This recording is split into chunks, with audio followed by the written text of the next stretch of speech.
Some stories don't just stay on the page, they find a way into your bones. They challenge your comfort, question your ideas, and then leave you quieter but wiser. In today's video, I'm sharing books that didn't just change my reading list, they changed me. The first book I have is Crime and Punishment. Before reading this book, I used to think that morality was black and white. There's good, there's bad. That people who commit crime are just simply bad.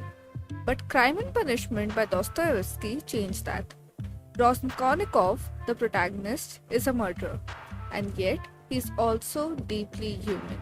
What makes this book powerful is how it pulls you into his psyche, his guilt, his pride, his desperation.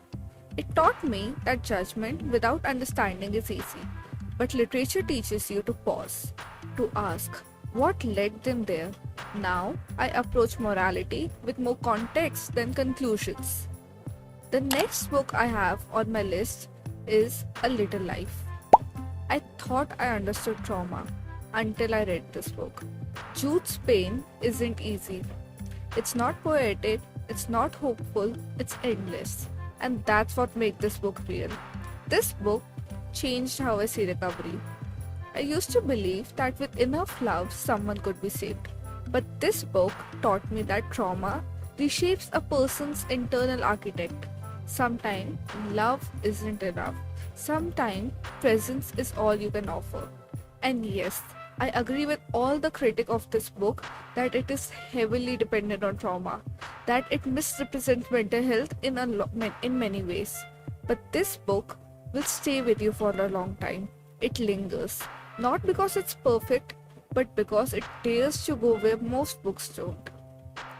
Another book I have on my list is A Man Called Ove.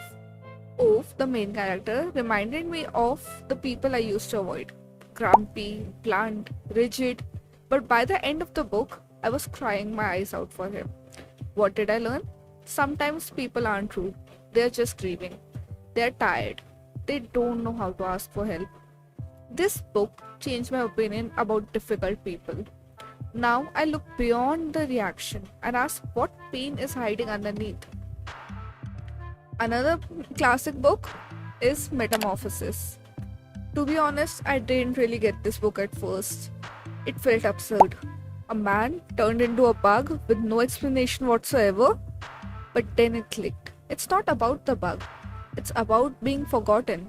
Gregor transforms, and no one asks how he feels. They are just inconvenienced, and that hit me hard.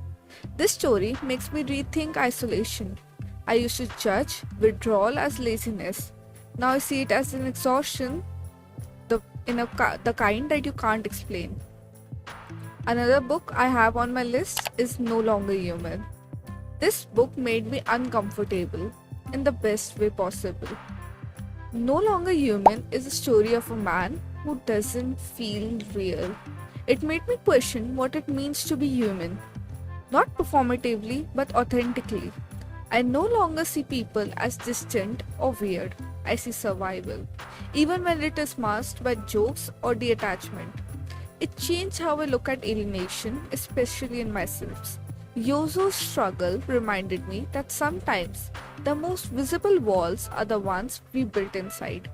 It taught me that not everyone is as the same, and sometimes the most disconnected people are the ones quietly screaming for understanding. Now I approach loneliness with more empathy and a deeper curiosity about the stories hidden beneath the surface. And the last one, and my favorite book of all time, 1984 by George Orwell. We are all taught that truth will always win, that lies have an expiry date, but Orwell taught me otherwise. 1984 showed me how easy it is to manipulate memory, control language, erase entire history. It changed how I see news, government, and even social media. After this, I no longer take my freedom for granted. I never underestimate the power of words. These books didn't just change my opinions, they changed me. They asked questions I didn't know I was avoiding. Let me know in the comments which book changed you. I would love to hear your stories. Don't forget to like, share, and subscribe if you want more book reflections.